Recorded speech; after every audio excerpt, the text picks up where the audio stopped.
سے پہلے نظر ڈالتے ہیں اب تک کی بلٹ۔ جی بالکل، وزیر اعظم پاکستان شہباز شریف کی زیر صدارت جمعے کو نیشنل سیکیورٹی کمیٹی NSC کا اہم اجلاس منعقد ہوا۔ اجلاس میں وفاقی وزراء، سروسز چیفز، انٹیلیجنس اداروں کے سربراہوں نے شرکت کی۔ اجلاس نے ملکی معیشت، امن و امان کا تفصیلی سے جائزہ لیا۔ وزیر خزانہ اسحاق ڈار نے ملک کی معاشی صورتحال اور چیلنج سے آگاہ کیا اور اس ضمن میں حکومت کی طرف سے اختیار کی گئی معاشی حکمت عملی اور اقدامات کے بارے میں شرکاء کو بریفنگ دی۔ انٹیلیجنس اداروں نے ملک میں امن و امان کی مجموعی صورتحال پر بریفنگ دی۔ دہشت گردی کی حالیہ لہر سے متعلق عوامل اور ان کے اسباب کے اقدامات سے اجلاس کو آگاہ کیا۔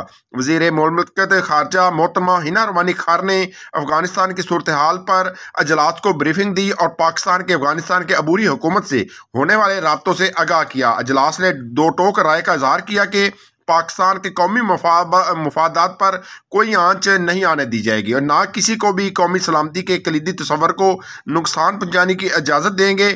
پاکستان کی بقا، سلامتی اور ترقی کی بنیادی مفادات کا نہایت جرأت و بہادری، مستقل مزاجی اور ثابت قدمی سے تحفظ کیا جائے گا۔ اجلاس نے دہشت گردی کے خلاف شہداء کی عظیم قربانیوں کو خراج عقیدت پیش کرتے ہوئے ان کے اہل خانہ سے ہمدردی اور تعزیت کا اظہار کیا اور شہداء کے درجات کی بلندی کے لیے اجتماعی دعا کی۔ اجلاس نے عزم کا اظہار کیا کہ دہشت گرد پاکستان کے دشمن ہے۔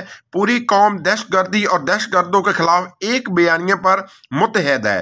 پاکستان کو للکارنے والوں کو پوری قوت سے جواب ملے گا۔